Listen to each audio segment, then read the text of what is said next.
Hello everyone. तो ये video है हमारा trade union and industrial relation के ऊपर। ठीक है, तो यहाँ पे अभी हम लोग ट्रेड यूनियन एक्ट 1926 का सारा का सारा एवरी टॉपिक अभी हम लोग जो है कंप्लीट कर लेंगे। ठीक है, फिर नेक्स्ट वीडियो आएगी इंडस्ट्रियल डिस्प्यूट के ऊपर। ठीक है, वो आप लोग को मिल जाएगा आज शाम या कल सुबह तक। ठीक है, कल सुबह तक। ये वीडियो जो है यूपीएससी ईपीएफओ के लिए बहुत इम्पॉर्टेंट है। ठीक है, जो कि 2 जुलाई 2023 में होने वाला है। ठीक है, और इसमें आपको एक एक्स्ट्रा चीज़ मिलेगा, वो है पीवाईक्यू।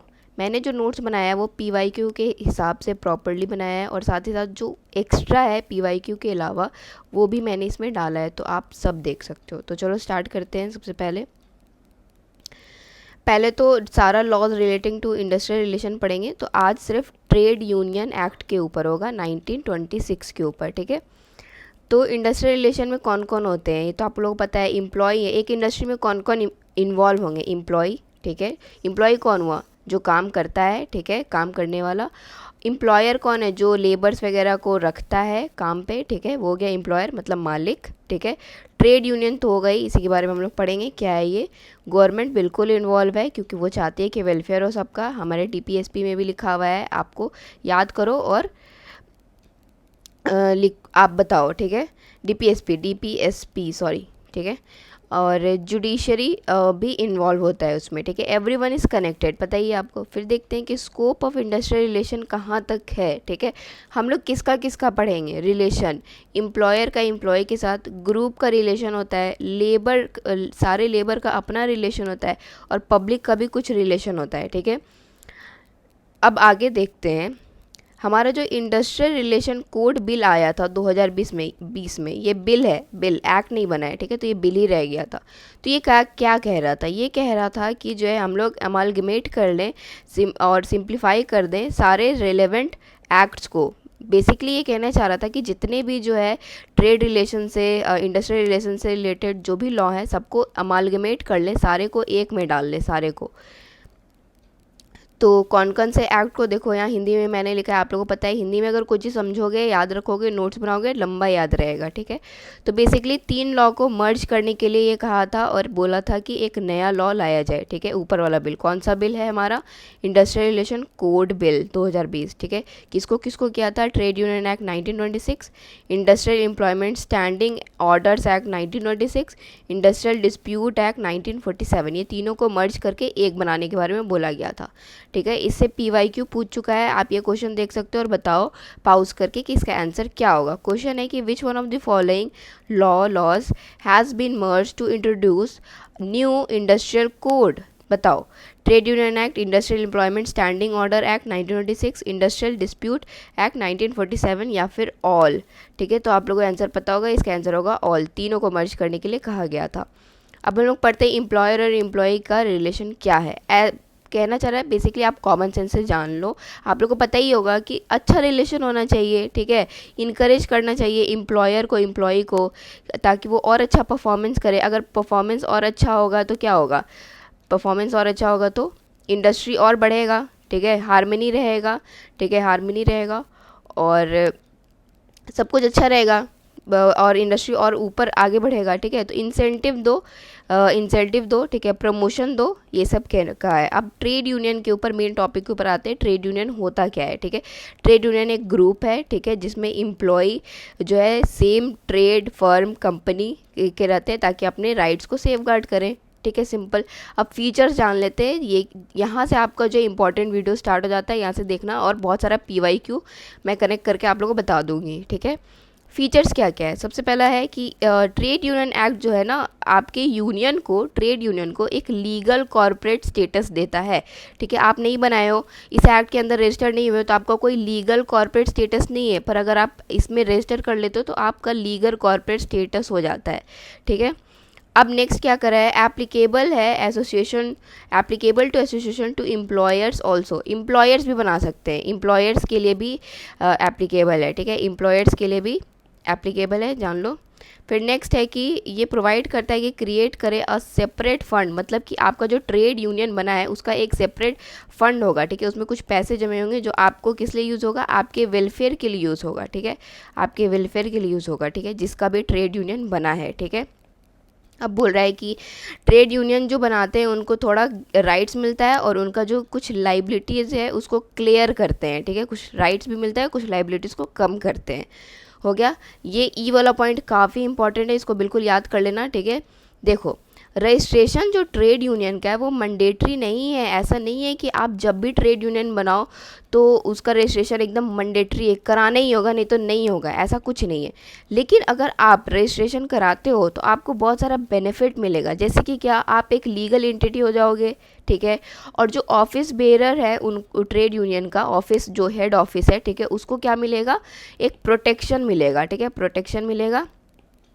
और एग्रीमेंट जो होता है बिटवीन ट्रेड यूनियन, अलग ट्रेड यूनियन और एम्प्लॉयर, ठीक है, इन सब के बीच जितने भी लोग इन्वॉल्व हैं, गवर्नमेंट हो गया, जुडिस, कोई भी अगर बीच में एग्रीमेंट होता है तो उसको एक वैलिडिटी दिया जाएगा, वैलिडिटी एक मतलब एक वैल्यू दिया जाएगा, इस छोटे मोटे ऐसे ही छोड़ नहीं दिया जाएगा, ठीक है। अब नेक्स्ट जो है ये सेक्शन 21 डायरेक्ट सेक्शन भी पूछ सकते हैं आप ईपीएफओ में, ठीक है। तो सेक्शन 21 क्या कहता है, सेक्शन 21 कहता है कि 15 साल के जो लोग हैं, ठीक है, एज, यहाँ एज की बात हो रही है, 15 साल के जो लोग हैं वो लोग जो है मेंबर बन सकते हैं ट्रेड यूनियन में, और 18 साल के लोग जो है ऑफिस बेरर बन सकते हैं, ठीक है। तो ये याद कर लेना, डायरेक्ट ऐसे क्वेश्चन पूछ सकता है कि 15 साल के लोग क्या बन सकते हैं, मेंबर, ठीक है, ऑफिस बेरर नहीं, और 18 साल के लोग क्या बन सकते हैं, ऑफिस बेरर, ठीक है, ये याद कर लो। और नेक्स्ट अब हमारा आता है पॉइंट नंबर जी। तो इसमें क्या कर रहा है कि 7 या 7 से अधिक 7 और मोर मेंबर जो है मस्ट है, अगर आपको ट्रेड यूनियन बनाने के लिए मिनिमम 7 लोग तो होने ही चाहिए, मतलब अगर आपको रजिस्ट्रेशन करना है ट्रेड यूनियन का तो 7 मेंबर होने ही चाहिए। पीवाईक्यू पूछ चुका है, आप लोग जाके देख लेना, ईपीएफओ का पीवाईक्यू पूछ चुका है कब, 2020 में, कि कितने मेंबर चाहिए, मिनिमम रिक्वायरमेंट है ट्रेड यूनियन में रजिस्टर होने के लिए 1926, तो उसका आंसर होगा 7, ठीक है। और ये क्वेश्चन भी पूछ चुका है, ये क्वेश्चन, ठीक है, तब तक रजिस्टर ट्रेड यूनियन नहीं होगा जब तक 10% या 100 वर्कमैन, ठीक है, जो भी लेस हो, इंगेज हैं और एम्प्लॉयड हैं इस्टेब्लिशमेंट में, तब तक नहीं होगा जब तक एक, मतलब मान लो ट्रेड यूनियन बन गया है, ठीक है, तो उसमें सिर्फ 7 ही मेंबर रजिस्ट्रेशन के लिए, ठीक है, चलो रजिस्ट्रेशन हो जाएगा, लेकिन उसमें ना 10% या 100, या तो 10% होना चाहिए नहीं तो फिर 100 होना चाहिए, जो लेस हो, ठीक है, इतने लोग जो है ना वर्कमैन होने चाहिए, वर्कमैन होने चाहिए जो कि एम्प्लॉयड होने चाहिए, किसमें, ट्रेड यूनियन में, ठीक है, सॉरी ट्रेड एम्प्लॉयड होने चाहिए ऑर्गेनाइजेशन में, ऑर्गेनाइजेशन में काम कर रहे हो, ठीक है, 10% या फिर 100, याद कर लो ये, ठीक है। पीवाईक्यू क्या पूछा था मैंने जो आपको बताया कि पीवाईक्यू यही था, what is the minimum number of member required for registration of trade union, answer होगा 7 मेंबर, ठीक है। अब देखो registration of trade union, registration आखिर होता कैसे है, ठीक है, ये हम लोग को जानना है कि आखिर रजिस्ट्रेशन कैसे होता है, पूरा डिटेल। तो पहले तो ये आपको पता है, ये 7 और मोर मेंबर रजिस्ट्रेशन के लिए चाहिए, ठीक है, और एप्लीकेशन रजिस्ट्रार को देना होगा, ठीक है, और उसमें क्या क्या होना चाहिए, क्या क्या होना चाहिए आप अपने दिमाग से भी याद कर सकते हो, क्या क्या हो सकता है, ठीक है, नेम होना चाहिए, एड्रेस होना चाहिए ट्रेड यूनियन का, ऑक्यूपेशन जो है जो लोग उसमें उनका होना चाहिए, ट्रेड यूनियन का अपना नेम होना चाहिए, मेंबर्स का अपना नेम होना चाहिए, कहाँ पे हेड ऑफिस होगा वो होना चाहिए, ठीक है। तो ये कॉमन है, आप लोग ऑप्शन देखोगे समझ में आ जाएगा। अब देखो नेक्स्ट पॉइंट क्या कर रहा है, तब तक रजिस्टर्ड नहीं होगा जब तक ट्रेड यूनियन का नाम, ट्रेड यूनियन का ऑब्जेक्टिव क्या है, ठीक है, पर्पस क्यों बनाया गया है, मेंटेनेंस कौन कर रहा है, लिस्ट ऑफ मेंबर का पूरा नाम बताए, ठीक है, नहीं लिखा होगा तो रजिस्ट्रेशन नहीं होगा, ठीक है, ये याद कर लो, रजिस्ट्रेशन नहीं होगा। अब सेक्शन 8 क्या कहता है, ट्रेड यूनियन एक्ट 1926 का, सेक्शन 8 अगर डायरेक्ट पूछेगा कि ट्रेड यूनियन एक्ट 1926 का सेक्शन 8 क्या कहता है, तो आप बस याद कर लेना रजिस्ट्रेशन से रिलेटेड सारा डिटेल्स सेक्शन 8 में हो गया। अब लास्ट में आपको जो रजिस्ट्रेशन का सर्टिफिकेट मिल जाता है, ठीक है, मिल जाता है अगर आप सारा कंडीशन को फुलफिल करते हैं, हो गया। अब आता है रजिस्टर्ड ऑफिस, रजिस्टर्ड ऑफिस को देखो, रजिस्टर्ड ऑफिस जो है में कहना चाह रहा है कि अगर हेड ऑफिस का एड्रेस चेंज कर रहे हैं आप लोग, ठीक है, मतलब ट्रेड यूनियन का जो हेड ऑफिस है, ट्रेड यूनियन का जो हेड ऑफिस है वो हम जो है चेंज करना चाह रहे हैं, ठीक है, तो उसको चेंज करना तो आपको ना नोटिस देना पड़ेगा 14 डेज़ पहले, ठीक है, 14 डेज़ पहले जो है नोटिस देना पड़ेगा, ठीक है, किसको, रजिस्ट्रार को, किसको देंगे हम लोग, रजिस्ट्रार को देंगे, ठीक है, नोटिस कि हाँ मैंने जो है ट्रेड यूनियन का हेड जो है हेड ऑफिस वो चेंज किया है, ठीक है, फिर वो बोलेगा ओके, तो फिर हो जाएगा आपका ओके, ठीक है। सारा कम्युनिकेशन यहीं करें रिलेटेड टू ट्रेड यूनियन, जो रजिस्टर्ड ऑफिस है ना उसी में सारा कम्युनिकेशन होता है ट्रेड यूनियन से रिलेटेड, ठीक है। तो रजिस्टर्ड ऑफिस समझ गए क्या करता है, वहाँ पे कौन बैठा रहता है, रजिस्ट्रार, ठीक है, तो ये याद कर लो, हो गया। अब नेक्स्ट है, अगर आपको जो है चेंज करना है name of trade union, trade union का मैं चाह रही हूँ नेम चेंज करना, ठीक है, तो उसके लिए आपको क्या करना पड़ेगा, रिटेन, याद कर लेना, रिटेन नोटिस होना चाहिए, रिटेन जो है साइन करेगा कितना मेंबर, 7 मेंबर लोग को साइन करना होगा और साथ ही साथ एक सेक्रेटरी, तो रिटेन जो है कौन कौन साइन करेगा, 7 मेंबर एंड सेक्रेटरी, ठीक है, तो दोनों साइन करेगा और जो है ना यूनियन का नेम को जो है हम लोग चेंज कर सकते हैं विद द कंसेंट, कंसेंट कितना का होना चाहिए, एटलीस्ट 2/3, तो याद कर लो, पहले तो रिटेन जो साइन होगा 7 एंड सेक्रेटरी, ठीक है, उसके बाद फिर जो वो है उसमें कंसेंट कितने लोग का होना चाहिए, कंसेंट होना चाहिए 2/3, ठीक है, 2/3 of total number of member of trade union, ठीक है, इसका कंसेंट होना चाहिए। और रजिस्ट्रार जो है देखेगा नेम आइडेंटिकल तो नहीं है, अदर मैं कहना चाह रहा है कि ट्रेड यूनियन का अगर कुछ नेम रखे और वो रजिस्ट्रार देखेगा कि अच्छा ये जो नेम है क्या वो पहले से कोई जो ट्रेड यूनियन है उससे आइडेंटिकल तो नहीं है, ठीक है, वो देखेगा, अगर नहीं है तो ओके कर देगा रजिस्ट्रार, ठीक है, ख़त्म। अगर हमको ट्रेड यूनियन को डिसोल्यूशन करना है, मतलब ट्रेड यूनियन को ख़त्म करना है, बंद कर देना है, ठीक है, अब नहीं चलाना है ट्रेड यूनियन को, तो क्या करेंगे, ठीक है, तो नोटिस देना पड़ेगा, ठीक है, डिसोल्यूशन का, जिसको साइन करेगा 7 मेंबर एंड सेक्रेटरी। तो बेसिकली नाम चेंज करना है या फिर हमको डिसोल्यूशन करना है, दोनों में क्या चाहिए, 7 मेंबर एंड सेक्रेटरी, ठीक है, लेकिन नाम चेंज करने में एक और चीज़ था, 2/3, ठीक है, 2/3 मेंबर ऑफ ट्रेड यूनियन, लेकिन यहाँ पे नहीं है, ठीक है, यहाँ पे नहीं है, डिसोल्यूशन में नहीं है, ठीक है। और फिर 14 डेज़ का नोटिस, 14 डेज़ का नोटिस तो पीछे भी था, कहाँ पे था, वेयर इट वॉज, अच्छा आप लोग देख लेना, ठीक है, तो 14 दिन का जो है नोटिस जो है डिसोल्यूशन का देना पड़ेगा, किसको, रजिस्ट्रार को देना होगा, ठीक है, और रजिस्ट्रार अगर सेटिस्फाई होगा तो कर देगा, क्योंकि आप अब सारे नॉर्म्स एंड कंडीशन को फुलफिल करोगे तो कर देगा, ठीक है। अब जो कलेक्टिव बार्गेनिंग क्या होता है, चलो ये देखते हैं। कलेक्टिव बार्गेनिंग में क्या होता है, एम्प्लॉयर और एम्प्लॉय दोनों मिलके जो बार्गेनिंग करेगा, किससे रिगार्डिंग, कि वेजेस, टाइम क्या होगा, वर्किंग कंडीशन क्या होगा, तो ये क्या कलेक्टिव बार्गेनिंग। सिंपल।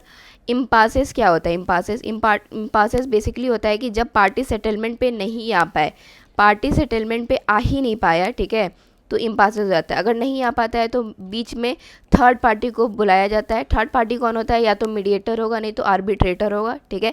अगर फिर भी नहीं हो पाता है तो क्या हो जाता है, फिर भी नहीं हो पाता है तो स्ट्राइक हो जाता है। स्ट्राइक कर देते हैं, कौन लोग कर देते हैं, लेबर लोग, वर्कमैन लोग जो है स्ट्राइक कर देते हैं, ठीक है। अब नेक्स्ट है हमारा types of trade union. Types of trade union देख लो कौन कौन सा टाइप्स है, ये भी क्वेश्चन पूछ चुका है PYQ में, EPFO में, ठीक है। तो पहला टाइप है क्राफ्ट यूनियन। क्राफ्ट यूनियन वैसा पर्टिकुलर क्राफ्ट से रिलेटेड ही यूनियन होगा, जैसे कि कारपेंटर का यूनियन है, बेकर्स लोगों का यूनियन है, ठीक है, प्लम्बर लोगों का यूनियन है, ठीक है, तो ये क्या हो गया, क्राफ्ट यूनियन। अब नेक्स्ट हमारा इंडस्ट्रियल यूनियन। इंडस्ट्रियल यूनियन क्या होता है, जो पर्टिकुलर इंडस्ट्री से रिलेटेड हो, जैसे कि लेबर माइंस, मजदूर संघ, ठीक है, अमेरिकन रेलवे यूनियन, मतलब अमेरिका का है रेलवे है, ठीक है ना, समझ लो, तो पर्टिकुलर इंडस्ट्री से रिलेटेड होना चाहिए, ठीक है, पर्टिकुलर इंडस्ट्री हो गया। नेक्स्ट अब हमारा क्या है, जनरल यूनियन। जनरल यूनियन में क्या है कि member irrespective of their industry, मतलब कोई भी इंडस्ट्री है, इंडस्ट्री मान लो माइंस का है, इंडस्ट्री मान लो क्लॉथ्स का है, ठीक है, किस कोई भी इंडस्ट्री है, सारे इंडस्ट्री का मिल माल के एक जो है यूनियन बना हुआ है, ठीक है, तो ये हो गया जनरल यूनियन, ठीक है। मेंबर्स किसी भी इंडस्ट्री का होगा, नॉट अ पर्टिकुलर वन, एक पर्टिकुलर वन नहीं कि बस माइंसी के लोग होंगे, ऐसा कुछ नहीं है। अब आता है रीजनल यूनियन, बहुत ईजी, जैसा नाम है बिल्कुल वैसा आप दिमाग लगाओ। रीजनल यूनियन क्या होगा, पर्टिकुलर रीजन का ट्रेड यूनियन होगा, जैसे कि राजस्थान स्टेट का अपना ट्रेड यूनियन है, हो गया। एग्जाम्पल भी आप लोग को दिख रहा है। अब PYQ क्या पूछा था इससे, देखो अ यूनियन हुज मेंबरशिप में cover worker employed in many industries employment and craft is known as, मतलब पूछ रहा है कि जिसमें मेंबर जो है मेनी इंडस्ट्रीज से हो, तो क्या मैंने बताया था मेनी इंडस्ट्रीज से होंगे तो क्या होगा, जनरल यूनियन, ठीक है, तो इसका आंसर जनरल यूनियन है।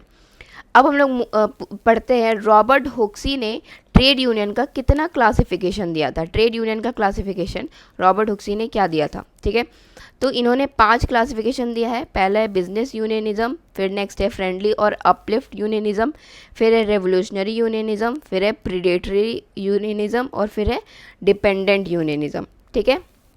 अब सबको एक्सप्लेन करके हम लोग जान लेते हैं क्या है बिजनेस यूनियनिज्म। क्या है ये, जो है इम्पॉर्टेंस देता है ट्रेड कंसाइज को, क्लास कंसाइज को नहीं कि कौन बड़ा है कौन छोटा है, उससे इसको कोई मतलब नहीं है। ट्रेड कंसाइज, ट्रेड में हमारा क्या रोल है, क्या हमारे साथ एक्सप्लॉइटेशन हो रहा है, सही हो रहा है गलत हो रहा है, इस पे ध्यान देता है ये, ठीक है। कलेक्टिव बार्गेनिंग करता है ये यूनियन मिलकर, बिजनेस यूनियनिज्म, और अपने गोल्स GOALs होगा, गोल्स को पाने के लिए जो है कलेक्टिव बार्गेनिंग करता है। और स्ट्राइक तभी करेगा जब इसको लगेगा कि इसका इंटरेस्ट सर्व नहीं हो रहा है, बहुत मतलब आखिरी उम्मीद पे करेगा कि भाई स्ट्राइक से हो जाएगा, ठीक है। तो बिजनेस यूनियनिज्म है। अब हमारा आता है फ्रेंडली और अपलिफ्ट यूनियनिज्म, ठीक है। ये क्या है कि वर्कर के सोशल लाइफ को अपलिफ्ट करता है, ठीक है। फ्रेंडली, आप जानो फ्रेंड क्या होता है, अब इससे फ्रेंड से कनेक्ट करके याद कर लो, ठीक है। फ्रेंड क्या करेगा, आपकी सोशल लाइफ को अपलिफ्ट करेगा, आपको बेटर लाइफ प्रोवाइड करने का कोशिश करता है फ्रेंड, है ना। बेटर लिविंग स्टैंडर्ड्स, मतलब एक अच्छा फ्रेंड क्या क्या करेगा, सिक्योरिटी देगा आपको। तो ये भी वही चाहता है कि वर्कर्स लोग के साथ क्या हो, सारा अच्छा चीज़ हो, ठीक है। पॉलिटिकल एक्शन लेता है, म्यूचुअल इंश्योरेंस प्रोग्राम भी अपना बनाए रहता है, यानी कि सभी लोग मिलके एक अपना इंश्योरेंस प्रोग्राम बनाए हुए हैं, जिसमें अगर किसी कोई भी हानिकारक चीज़ या कुछ होता है तो इन लोग का इंश्योर्ड है ये लोग, ठीक है। और कोऑपरेटिव इंटरप्राइज बनाता है, मतलब कोऑपरेटिव सोसाइटी वगैरह भी बनाना चाहता है, बना लेता है, ठीक है। अब हमारा आता है रेवोल्यूशनरी थ्योरी, जो रॉबर्ट हुक्सी ने कहा है। तो रेवोल्यूशनरी थ्योरी क्या है, ये एक्सट्रीमली रैडिकल है, जैसा आप नाम जान रहे हो, रेवोल्यूशनरी बहुत रैडिकल है। लीस्ट इंपॉर्टेंस देता है ट्रेड कंसाइज को, ट्रेड कंसाइज से इसका कोई लेना देना नहीं है, ठीक है।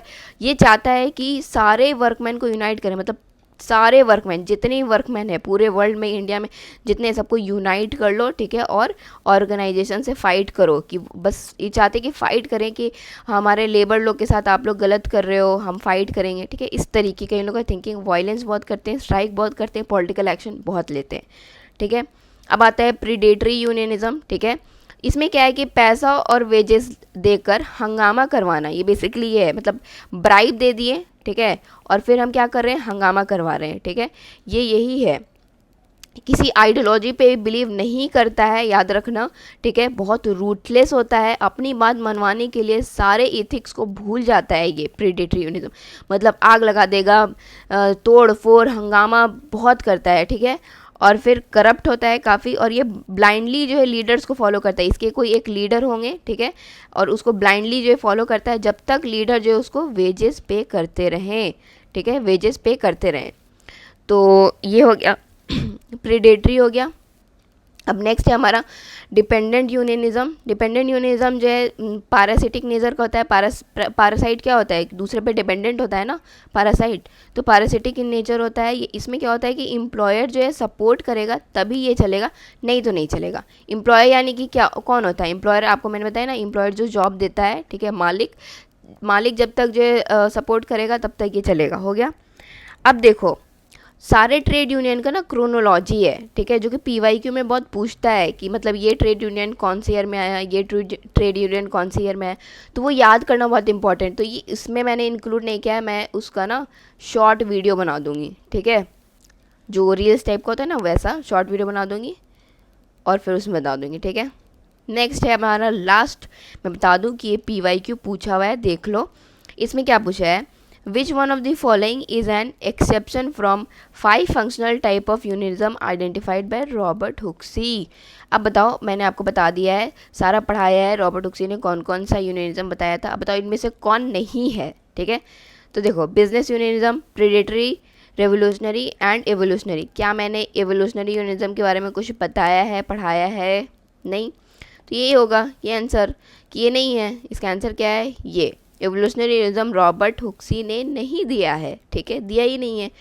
तो हो गया, यही था मेरा last video. Thank you so much, आप लोग ने बोला तो मैंने बना दिया। अब नेक्स्ट वीडियो आ सकता है अगर आप लोग कमेंट सेक्शन में बोलोगे ट्रेड डिस्प्यूट एक्ट के बारे में, ठीक है, कल सुबह या फिर आज शाम तक या फिर कल सुबह तक आपको आ सकता है ट्रेड डिस्प्यूट एक्ट 1947 वाला वीडियो। इससे रिलेटेड ऑल थिंग्स सारा का सारा दे दूँगी। उसके बाद फिर और भी जितने एक्ट्स हैं जैसे वेजेस एंड मैटरनिटी बेनिफिट, जितना बोलोगे आप बस कमेंट में लिखो, मैं ऑथेंटिक सोर्स से आपको वीडियो प्रोवाइड कर दूँगी, ठीक है।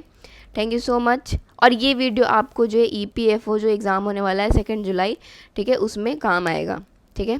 Thank you so much. Please like share and subscribe करना और कमेंट भी कर देना, please please please. Thank you.